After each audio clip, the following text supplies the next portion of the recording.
Hurmatli o'quvchilar, talabalar, bugun sizlar bilan biz elementlarning xarakterli rentgen spektrlari haqidagi mavzumizni davom etamiz.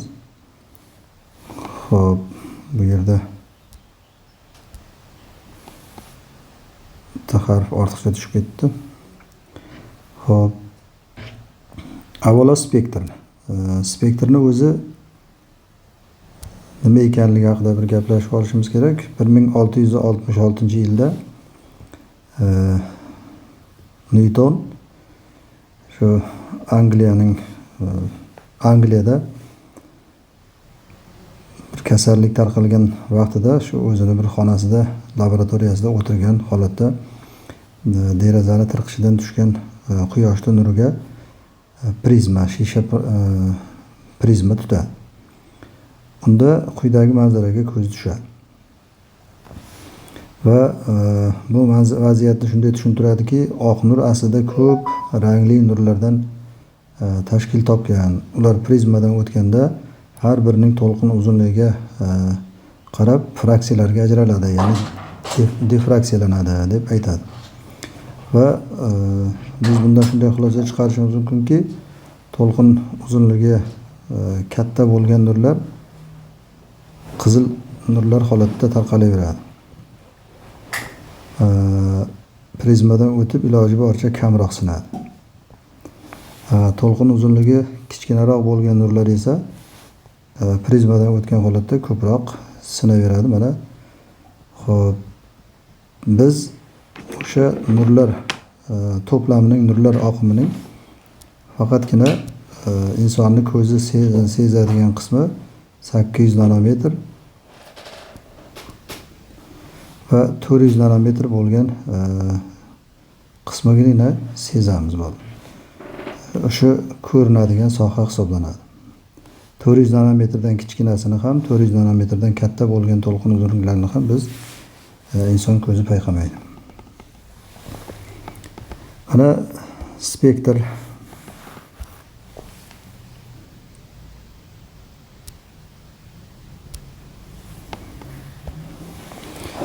mana quyoshni nuri shisha prizmadan o'tayotganda mana qizil nurlar, sariq nurlar va hokazo binafsha nurgacha borib singanligini ko'rib turibmiz. Bundan kichkinasini va bundan kattasini ham ko'ra olmaymiz. Mana bu slaydda ham ko'rinib turibdiki, mana 800 nanometr, 400 nanometr bu ko'rinish qismi.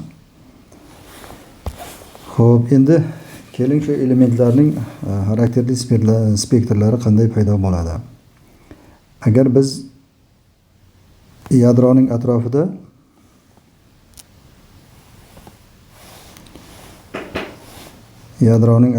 xo'p, biron bir elementning nechtadir elektron pog'onalarida elektronlar joylashgan. Mana birinchi pog'ona, ikkinchi pog'ona, uchinchi va hokazo mana pog'onalarda elektronlar joylashgan. Xo'p, birinchi pog'onada aytaylik 2 ta elektron, ikkinchi pog'onada aytaylik 4 ta elektron joylashgan bo'lsa, biz bu atomni yuqori temperaturada yoki kuchli nurlar bilan qizdiradigan bo'lsak, unda ushbu elektronlar energiyaga boyib katta qavatlarga, energetik qavatlarga o'tib ketaveradi va eng tashqi pog'onalarga borib joylashib qolishi ham mumkin.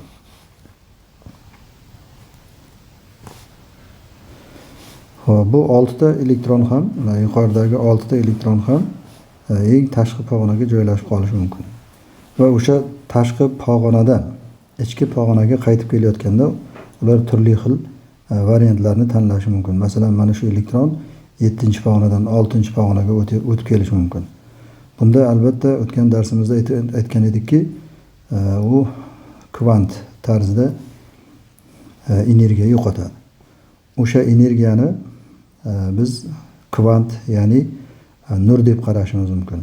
Unda Planck doimiysi chastotani esa yorug'lik tezligi taqsim to'lqin uzunligi deb qarashimiz mumkin.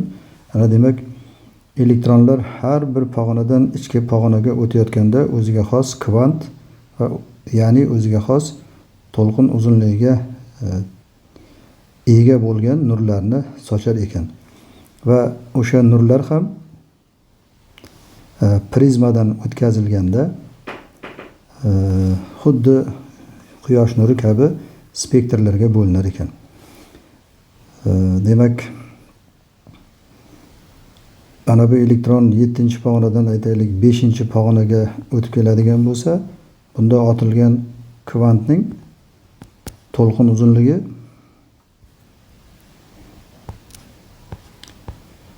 uzunligi ana birinchi holatdagi to'lqin uzunligidan farq qiladi. Ana o'sha to'lqin uzunliklari farq qilgan sayin prizmadan o'tayotganda xuddi yuqoridagi kabi spektrlar paydo bo'ladi va bu spektrlarni elementlarning xarakterli spektrlari deb aytiladi. Demak, har bir element tashqi pog'onadan ichki pog'onaga o'tayotganda o'zining yo'nalishini tanlaydi. O'zining yo'nalishini. Masalan, 3-chi pog'onadan 1-pog'onaga kelishi mumkin yoki 3dan 2ga kelib keyin 2dan 1ga kelishi mumkin. Har bir pog'onadan pog'onaga o'tayotganda ajralib chiqadigan kvantning energiyasi mavjud. O'sha kvantning energiyasi h ko'paytirilgan nu, o'tgan darsimizda aytdik. Nu esa bu s taqsim lambda. Bu har bir elementning o'ziga xos xarakter tanlaydi, o'ziga xos yo'l tanlaydi. Tashqi pog'onadagi elektronlarning ichki pog'onaga ko'chib kelishi har bir element hech qachon bir-birini takrorlamaydigan yo'l tanlaydi. Shuning uchun ham har bir elementning spektrlari o'ziga xos yo'nalishda bo'ladi. Bir-birini takrorlamaydi. Xo'p. Endi mana ikkinchi slaydimizga keladigan bo'lsak, keyingi navbatdagi slaydimizga mana ko'rinib turibdiki, birinchi energetik pog'onaga 2dan kelishi mumkin, 3dan kelishi mumkin, 4dan kelishi mumkin, 5dan kelishi mumkin. Aytaylik, ana bu yerda 6-energetik pog'ona bo'ladigan bo'lsa, o'sha 6dan borishi mumkin. 7-energetik pog'ona bo'ladigan bo'lsa, 7dan borishi mumkin. Birinchi-energetik pog'onaga elektronlar. Bu qaysi energetik pog'onadan bo'lmasin, birinchi pog'onaga elektron sakrab o'taydigan bo'lsa, bu spektrlarning Lyman seriyasi deb aytiladi mana. Lyman seriyasi. Bu elementlarning Lyman seriyasida to'lqin uzunligi juda kichkina bo'ladi. Biz ko'zimiz bilan ko'ra olmaymiz. Shuning uchun ham bu seriya mana ko'rinmas seriya, ultrafioletviy, ya'ni fioletviy nurlardan ham kichkina bo'ladi, 400 dan kichkina. Xo'p. Agar ikkinchi pog'onaga elektronlar ko'chib keladigan bo'lsa, birinchi emas, ikkinchi pog'onaga elektronlar ko'chib keladigan bo'lsa, unda Balmer seriyasi deb aytiladi.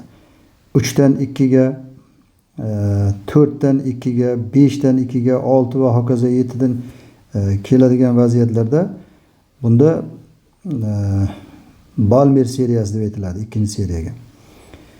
3-energetik pog'onaga elektronlar ko'chib kelayotgan vaziyatda u Paschen seriyasi, 4-si Brickett seriyasi, 5-energetik pog'onaga ko'chib kelgan Pfund seriyasi, hop 6-energetik pog'onaga elektronlar ko'chib kelsa, Gemfrey seriyasi hisoblanadi. Gemfrey seriyasi mana 6-energetik pog'onada.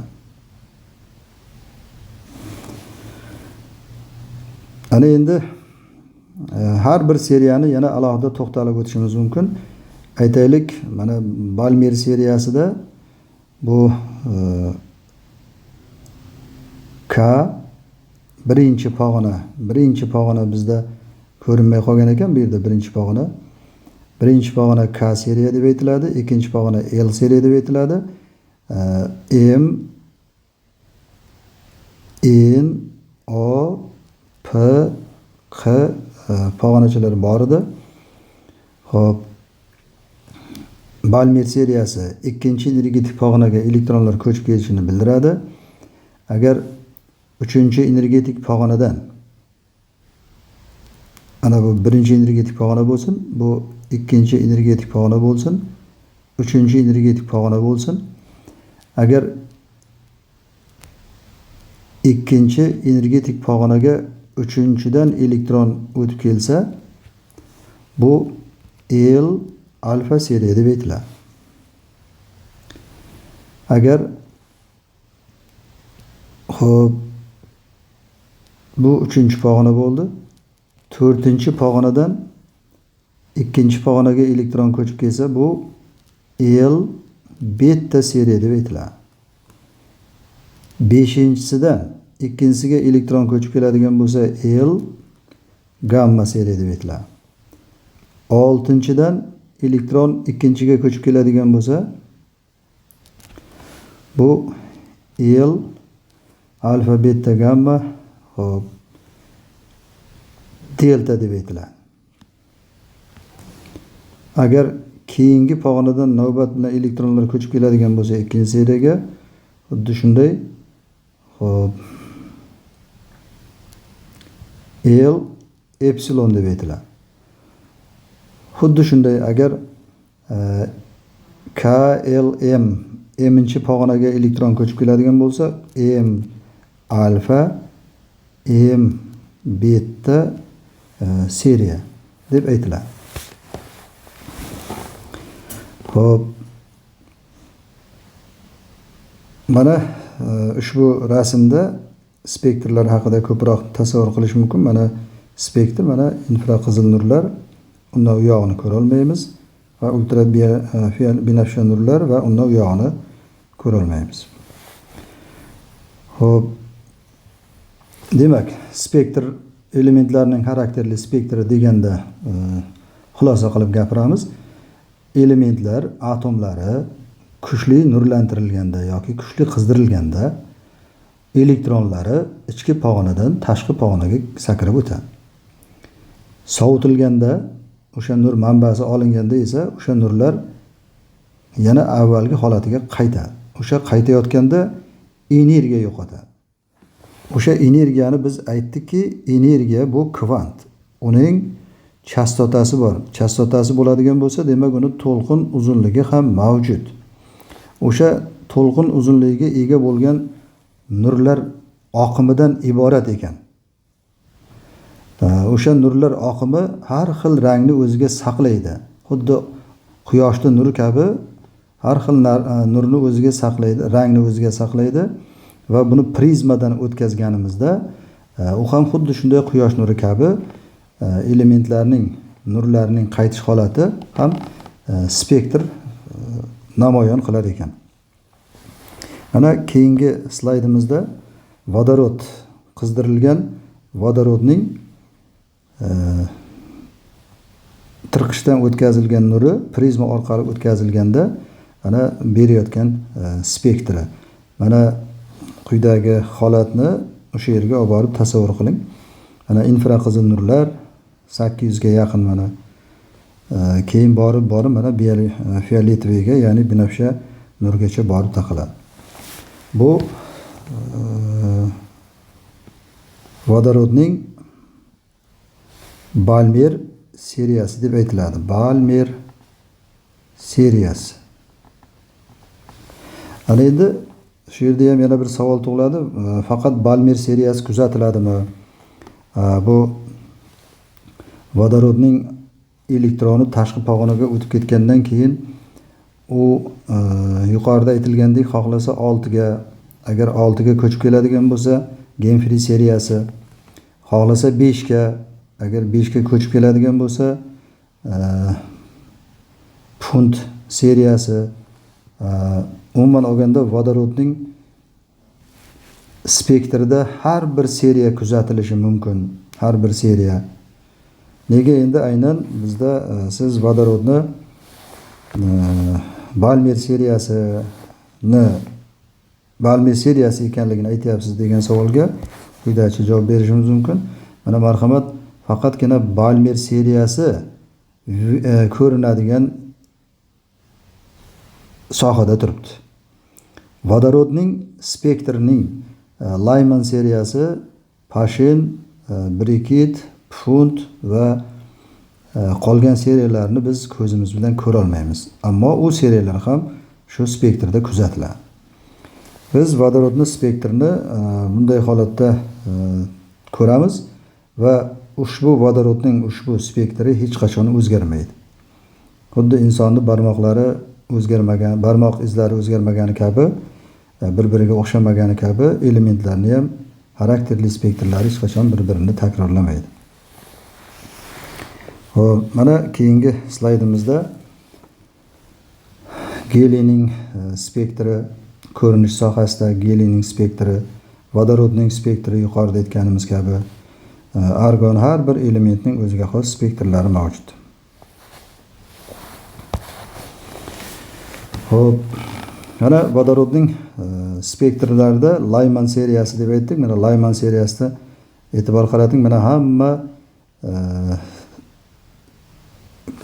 mana 1dan 2dan 1 ga kelyapti. Buni biz K alfa seriya deb aytdik. 2dan 1 ga kelyapti. Demak, bu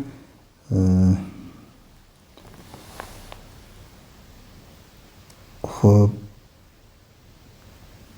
K L M N O P Q holatlarini bilasiz, energetik pog'onalarni. Agar biz 2dan 1 ga keladigan bo'lsa, K alfa dedik. K alfa seriya. Agar 3dan 1 ga keladigan bo'lsa, buni biz K beta seriya deb aytdik. Va hokazo 4dan 1 ga keladigan bo'lsa, K gamma seriya deb aytdik. Mana K seriyalarining barchasi, mana K alfada ham, K betada ham, K gammada ham, K deltada ham, epsilonda ham hammasida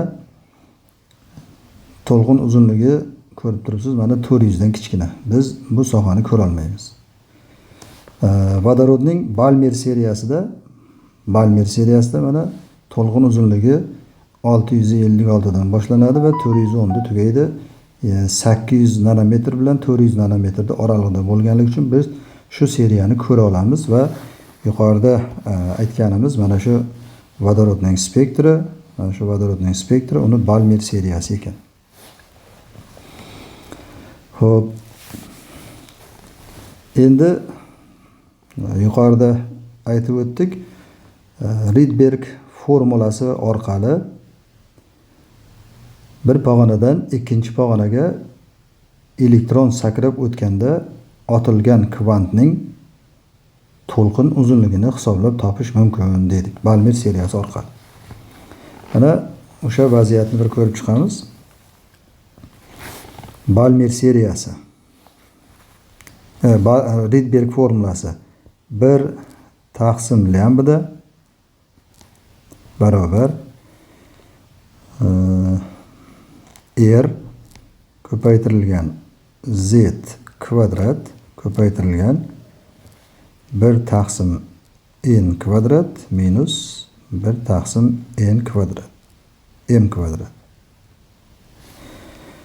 Xo'p, ushbu formula orqali keling vodorodni biron bir seriyasini ko'rib chiqamiz.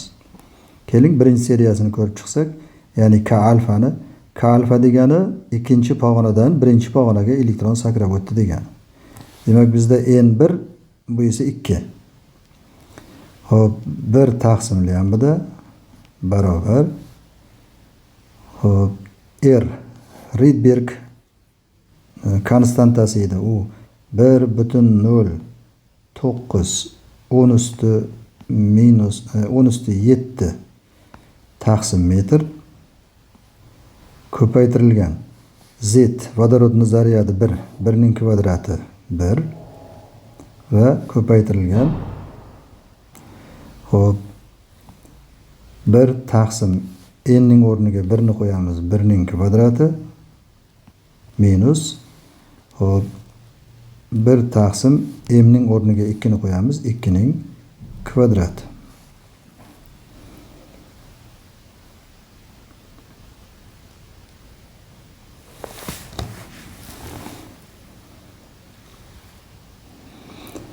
Xo'p.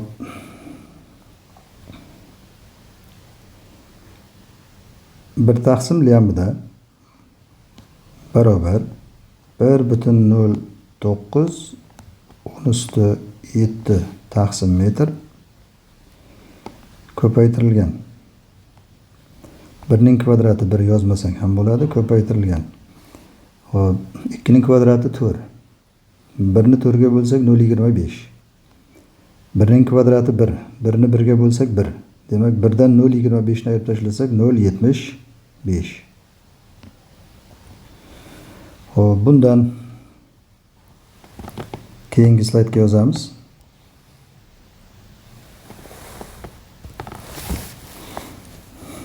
Bir taqsim lambda barobar 1,09 10 üstü 7 taqsim metr ko'paytirilgan 0,75. Hop, bunda 1,09 10 üstü 7 ko'paytiramiz 0,75 ga. Bunda bir taqsim lambda barobar 88 milyon 175 ming metr taqsim metr kelib chiqadi.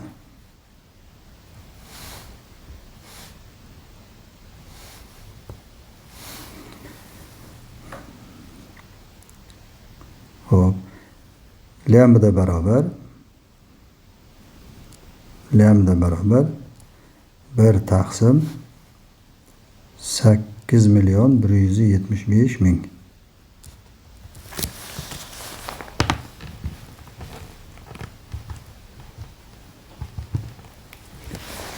Bunda 0,6 122 metr.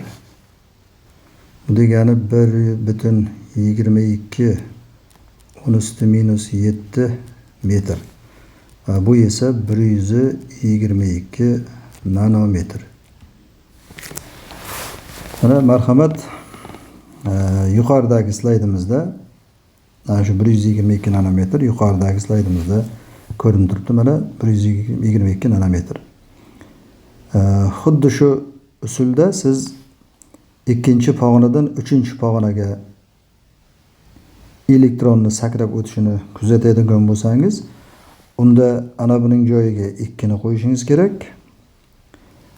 M ning joyiga esa 3 ni qo'yishingiz kerak. Kvadratlarga olib, xuddi shunday yuqoridagi hisob-kitobni olib boradigan bo'lsangiz, unda oxirida kelib chiqqan javob, mana bu yerdagi javob 103 nanometrni tashkil etadi.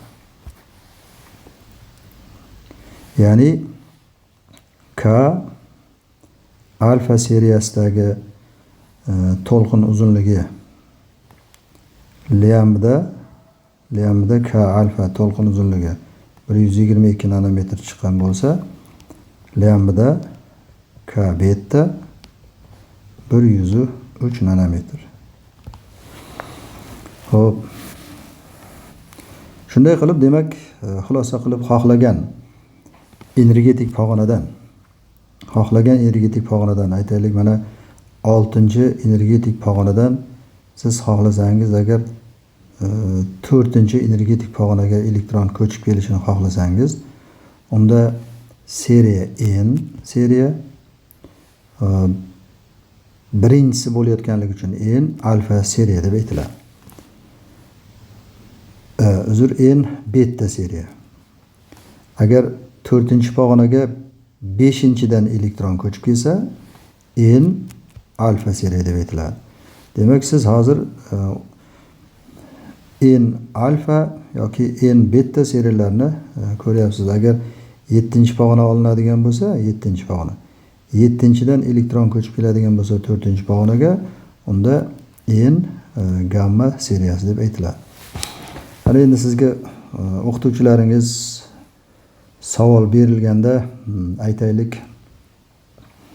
N gamma seriyasida otilgan fotonning to'lqin uzunligini toping degan savol qo'yiladigan bo'lsa, demak siz n bu k, l, m, n 4-pog'ona, k gamma deb seriya deb belgilandi. Demak 4 ga 5 dan kelsa n alfa 4 5.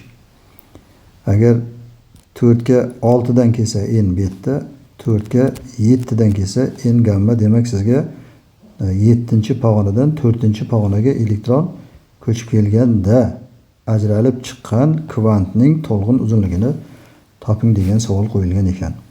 Unda siz o'z-o'zidan ana bu nimaga 4 qo'yasiz, bunga esa 7 qo'yasiz va to'lqin uzunligini hisoblab topasiz. Endi to'lqin uzunligini albatta Balmer seriyasidan foydalanmasdan otilgan kvantning energiyasidan ham foydalanish mumkin edi. Masalan, xo'p, birinchi energetik pog'onaning energiyasi minus 13,6 elektron volt. Ikkinchi energetik pog'onaning elektron energiyasi 3,4 elektron volt.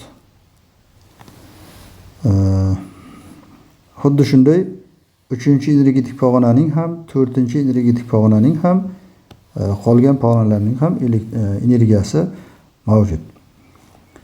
Xo'p, bu darsliklarda berilgan. Masalan, birinchi, ikkinchi, 3-energetik pog'onaning minus 1,51 elektron volt, minus 0,85 elektron volt. Uni n kvadrat formulasidan ham topib ketaveramiz. Ikkinchi pog'onaning energetik kvadratini, energetik qiymatini topmoqchi bo'lsangiz, n o'rniga 2 ni qo'yasiz. 2 ning kvadrati 4. Demak, 13,6 elektron voltni 4 ga bo'lib tashlaysiz. 3,4 elektron volt kelib chiqadi. Agar 3-energetik pog'onaning energiya qiymatini topmoqchi bo'lsangiz, 3 ning kvadratini olasiz 9, 13,6 elektron voltni 9 ga bo'lib tashlaymiz, 1,51 elektron volt va hokazo qolgan nimalarni ham, energetik pog'onalarni ham elektron energiya qiymatini shunday topsak bo'ladi. Keling endi, xo'p,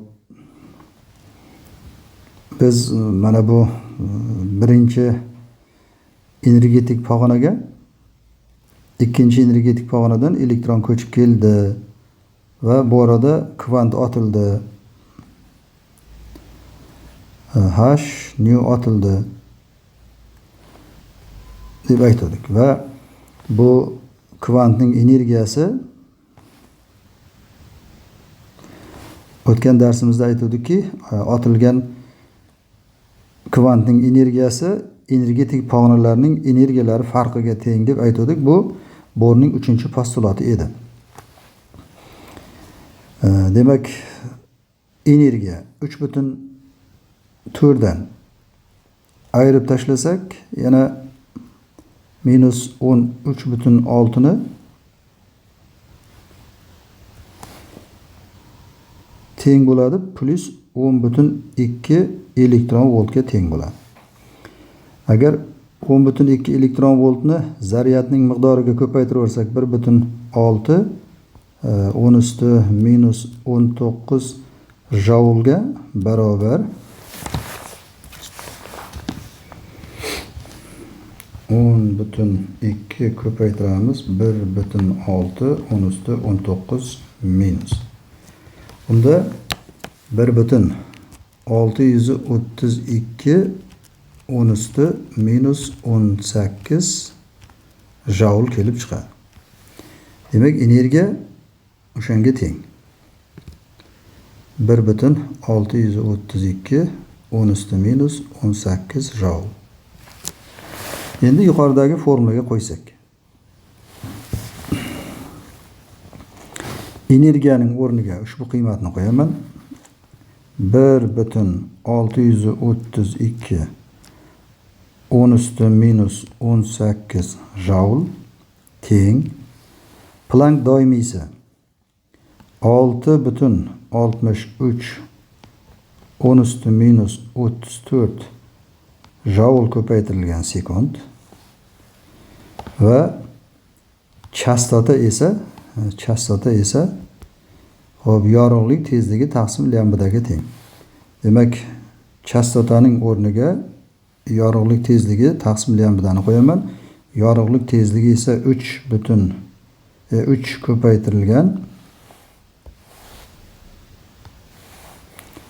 ko'paytirilgan 10 üstü 8 metr taqsim sekund. Yana taqsim lambda.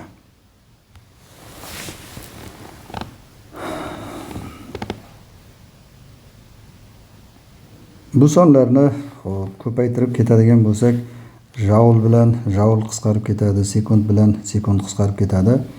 Oxirida 1,632 10 üstü minus 18 ko'paytirilgan lambda barobar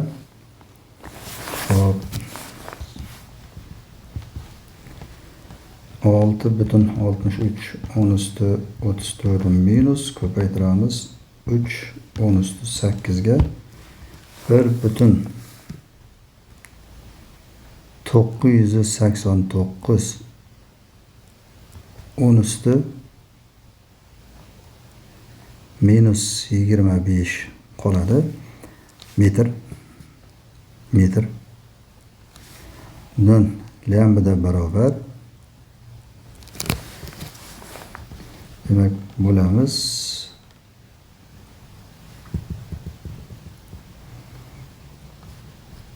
1,632 10 üstü 18 minusga mana marhamat xuddi shunaqa